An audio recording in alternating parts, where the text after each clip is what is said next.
Hello, everyone. Dr. Vicky here, speaking to you from the Seeds of Transformation Healing Center. It's time for Taroscopes again. We're going to be doing the Taroscopes for the sign of Sagittarius. That's Sagittarius Sun, Sagittarius Moon, or Sagittarius Rising for the month of July 2025.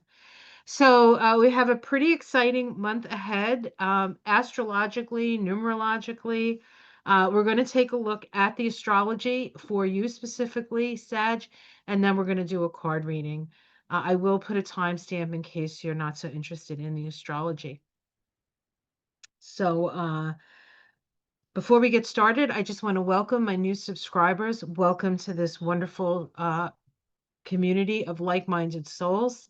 To my tried and true who have been with me for years, sort of walking the path together, I really do appreciate you, and I think you know that. To my Patreons, thank my patrons on Patreon. Thank you so much for your continued support. It means the world to me. And to my new members on my YouTube channel, I do have a YouTube membership. Uh, welcome, welcome. And for those of you who've been with me for a while, I hope you're enjoying your membership. There is more to come, more basket of deplorables and more basket of adorables. If you want to know what that's about, you can check out my membership. Okay, let's get started. We're going to start with the astrology. So let me share my screen here. All right, I just got to move through some signs here to get to you, Sag.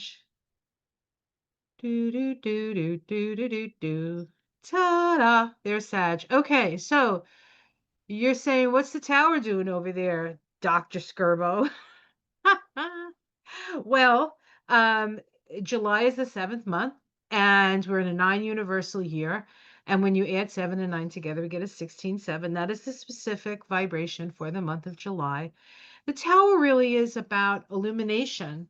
It is about reorienting or realigning ourselves with our own spirit. 7 is about know thyself. This is the tower energy in the tree of life is located energetically in the solar plexus. So this is both about getting your will met, but also that will has to come from a spiritually connected place. Okay, so that's important. All right, so let's get started.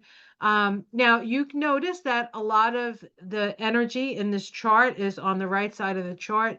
That generally indicates that you're going to be in a lot of interpersonal relationships here, a relationship with family, the lower half of the chart here, and also interacting with people out in the outer world.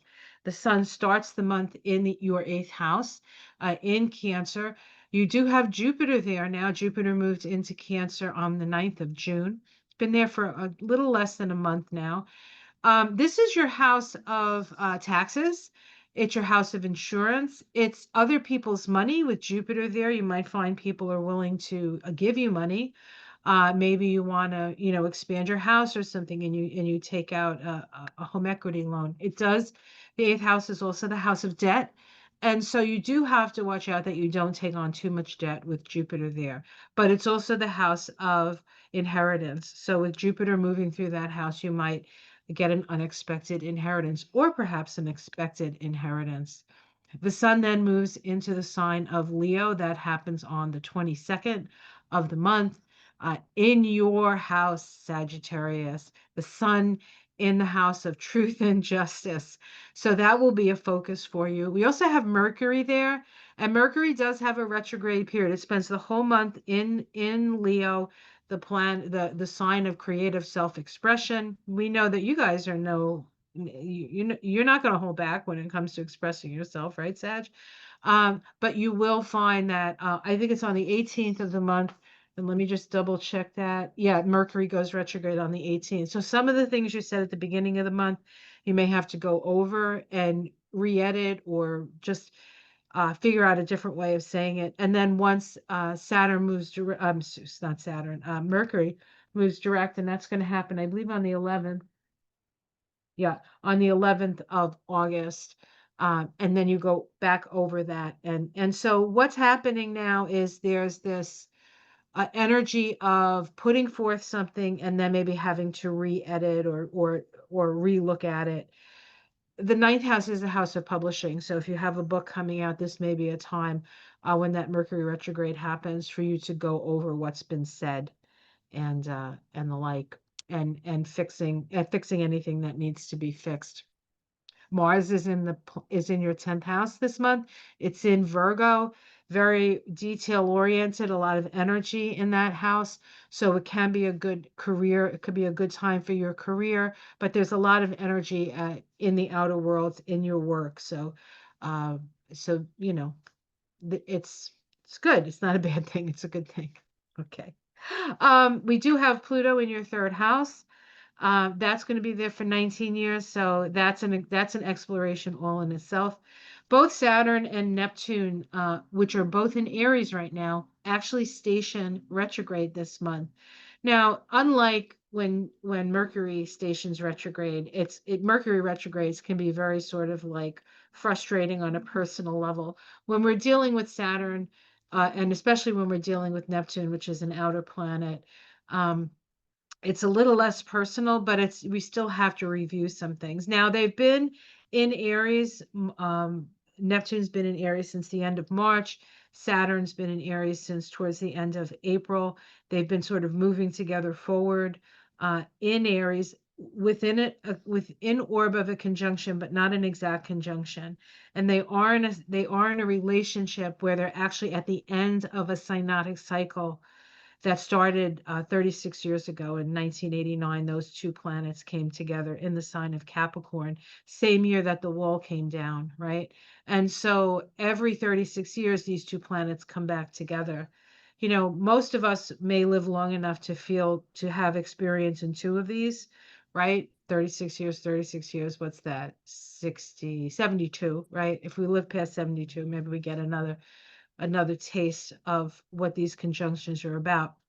But we don't actually get to the conjunction where they start the cycle until next February. And that's going to happen at the first degree of Aries. So it's we're in a very powerful time now. And it will be especially important by next February for us to have a vision for what it is what kind of life we want to live. Right. And you guys are the sign of vision. So this is nothing new for you guys. Okay. But they do go retrograde, so they're going to go over some of the areas that they've been in. It is your house of creativity, and your house of creative self-expression. So there's a lot of energy right now for self-expression for you, and that's kind of exciting. Let's see. Did I talk about Venus? I don't think so. Venus starts the month in Taurus, moves into Gemini on the 4th of July. It does make a conjunction to Uranus. That happens, let's see, when does Venus make the conjunction? Oops, I don't have the right page here. Venus makes a conjunction to, yes, Venus makes a conjunction to Uranus on the 4th. That's the same day that actually Venus moves into Gemini, which I haven't talked about, but you can see Venus moves into Gemini. And then later, Uranus moves into Gemini. That happens on the 7th. But right before both of those planets move into Gemini, they make a conjunction in the last degree of Virgo. Not Virgo, Taurus, the last degree of Taurus. Uranus in the 6th house has been a bit of a stickety wicket for you because the 6th house is your house of health, and it's there for 7 years. And so it may seem like you have all these health issues just like popping up. What they may seem like they're out of nowhere. You just have to attend to them as they come up, and then move on, right? You don't want to. It's part of an awakening for you, and you might actually be having an awakening in your body with Uranus in that 6th house in the Earth sign of Taurus, where you may be remembering things that happened from the past. You get like your shoulders bothering you, like, what the heck is going on? You go to the massage therapist or the chiropractor, uh, and they do something to your shoulder, and maybe you have a memory of a time when You took on too much responsibility or a past life. There are things like that can happen with that energy. But it's going to be moving into your house of relationship. Now it's not there forever. It actually moves back into Taurus, um, to do just a little bit more, and then it goes into Gemini and stays there for 7 years next year, the beginning of next year. So there's still some, but you're going to get a taste with Venus. Not so much with Venus because Venus comes around every year, but when Uranus dips in for those couple of months that it's in there. And I believe, let me see, I think it's till September, but I could be wrong about that. Let me just see here. When is Uranus? Oh no, that's Saturn. When does Uranus move back into Gemini? Maybe that's October and November. Hold on one second. I want to make sure. So you have a sense. Uranus in that seventh house. Ooh, where are you, Uranus? I think it must be November. November. Right. Oh yeah. Uranus goes back into Taurus on the 7th. Oh, that's right. It goes in on the 7th and it comes out on the 7th. So we're looking at July, August, September, October, and then on the 7th of November, it goes back into Taurus to finish up. So that period of time, July to say the beginning of November, is a time when Uranus is going to be in that 7th house. And uh, the 7th house is your house of relationship. So there can be shocks or upsetments around relationship, but also illuminations around relationship. The other thing the 7th house is, which a lot of people don't talk about, is actually your higher self. So with Uranus in the house of your higher self, you can bet your higher self has a lot to say to you. We have two, of course, we have the full moon. Full moon happens at 19 degrees of Capricorn with the sun in your 8th house. So that's axis, that's illuminating the axis of your resources and your resourcefulness, your resources and your shared resources. Um, with the full moon being in that 2nd house, it's especially important that you remember to give yourself the credit and value yourself because quite honestly it probably pretty much sits all on your shoulders anyway. um yeah, so that full moon happens on the 10th of July, and then we have a new moon in the sign of Leo. And that happens on the 24th in that 9th house. This is a new urge for creative self-expression. So there may be another book in the offing, or certainly the beginnings of that. All right, I think I covered everything. Yeah, I think I covered everything. Okay, so let me stop the share and let's do the card reading. Now, I'm going to be using the Wildwood deck. I believe that's what's in this. Yes, the Wildwood deck. And I'll be doing an oracle card with the Spirit Animal Oracle as the oracle pick. So let's just give this a quick shuffle. This one feels pretty well shuffled, but let's just give it maybe 3 delicate shuffles so you don't have to hear it. That kind of stuff. All right. All right. Let's cut the cards. Better to cut the cards than cut the cheese. All right. Sorry. We start with the stag. The stag. This is the strength card in this deck. The strength card is an understanding of as you sow, so shall you reap. As above, so below. We have a shaman here with a deer's head with the antlers. Deers are known, or elk, or that energy is really about stamina. And so you start the month strong, physically strong as well, which is good. Okay, let's see what's challenging that. We have the King of Stones, which is the wolf energy. Um, this is about being in charge of your resources. Uh, you could be your money, but it could just be your resourcefulness. But this is also the wolf is the teacher. The wolf is the teacher energy. And so, how do you share what you know? That could be a challenge. That could be a challenge. And you may feel like you're doing it all on your own because there is a certain sort of lone wolf quality to that. So you may feel like you're strong, but still you're kind of on your own with this stuff. Let's see what's underneath it. We get the Ace of Bows, which is the Ace of Wands in this deck. So this is, again, we have this energy of something new, a new creative venture. I've seen this card a couple of times so far this month. So that's good because it means that, we're in a tower month, and so as things fall away, something else is born. And I'm not saying that you necessarily are going to have that tower month. We don't know yet because we haven't seen a tower.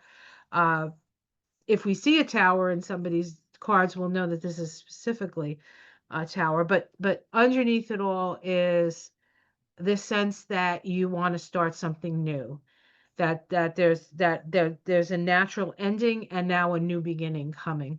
Let's see what's in the past. We have the Page of Bows. This is called a stoat. These guys are so cute, these little stoats. They're part of the weasel family. So there might have been a weasel in your past. Um, Playful but deadly. Stoats are very playful. They look like they're, cute little things, but they kill their prey very, very quickly. It is a page, and this is a messenger energy. So you may have gotten a message in your past or in your recent past, an inspiration perhaps. In the sky, we have the mirror. This is the Hanged Man card in this deck. This is about looking at, so the card up top, when I call it the sky card, is usually either what's going on in the outer world, uh, or it can be a message from spirit. Spirit suggesting something, and spirit suggests that you look at things from a different perspective. That you look at things from a different perspective. This is a very Neptunian energy. It's a very spiritual energy. It is a time for you perhaps to spend some time in meditation. Um, and quietude. In the immediate future, we have the Five of Arrows, frustration. Um, yeah, there seems to, this is the Five of Wands, so there's some sort of like disruption um, that you're trying to move through. Now, it could be the disruption of the tower that's happening for all of us, right? So this could be you just trying to navigate a relatively challenging and somewhat dangerous period. Um, but you can see that all the arrows are missing. So this is really just keep moving through it, and I think you'll be fine. Hopes and no, how it's seen from the outside, the Ten of Stones. People see you as the foundation and the root of your family.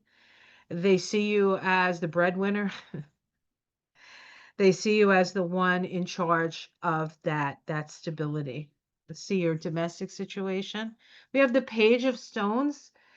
Page is usually the student. This is like a student card. It is a lynx. Lynx are very quiet. They're very observant. And so this is about being quiet and observant. And this is the first steps in probably the new project that's being born at this time.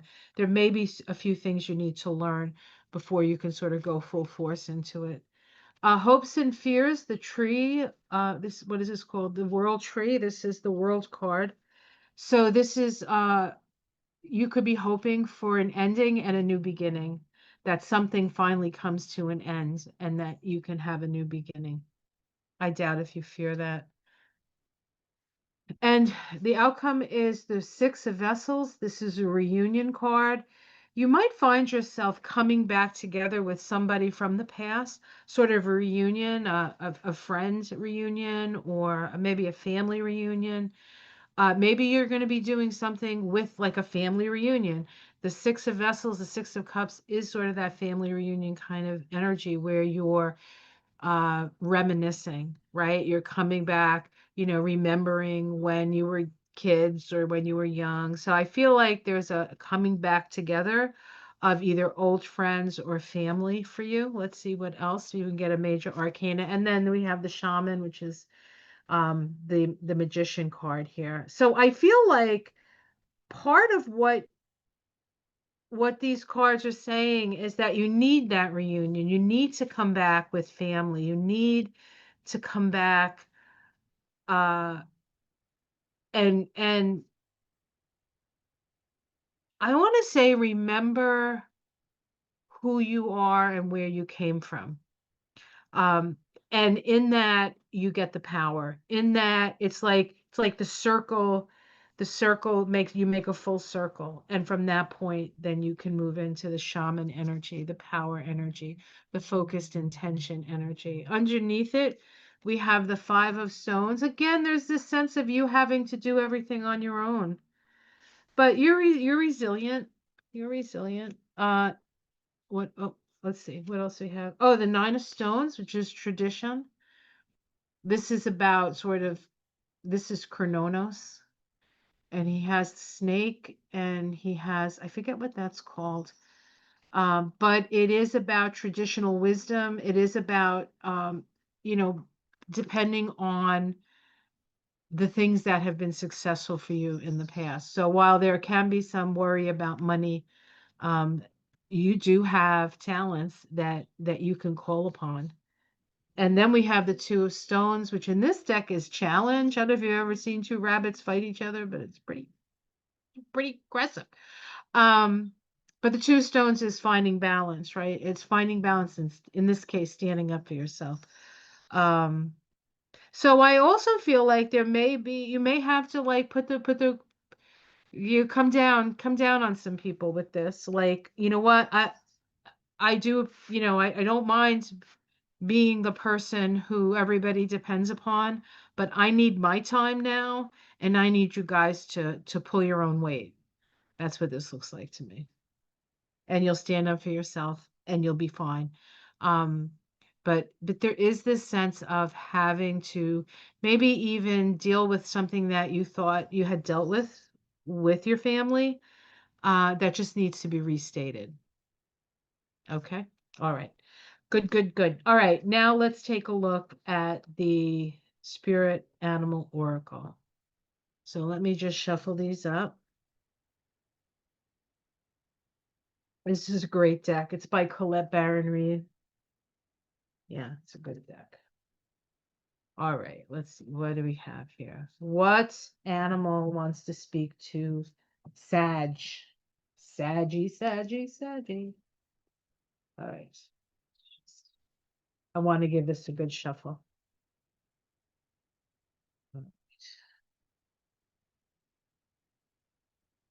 Ooh, this is good. We got Hawk Spirit. Hawk, Hawk.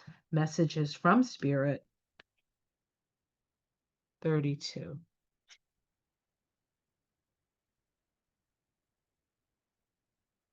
Let Spirit be your guide.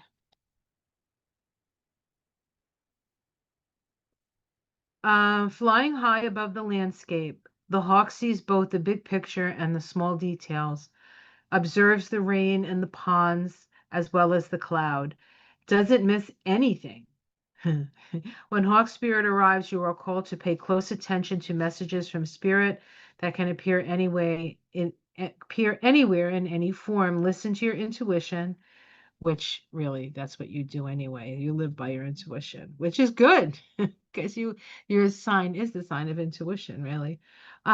Listen to your intuition and keep your eyes open for synchronicities, the meaningful coincidences or coinkydinks, as they're known in certain circles. Hawk Spirit asks us not to dismiss the signs that Spirit is sending to guide you. Lately, you have been hearing the same word or song or coming across the same symbol here and there.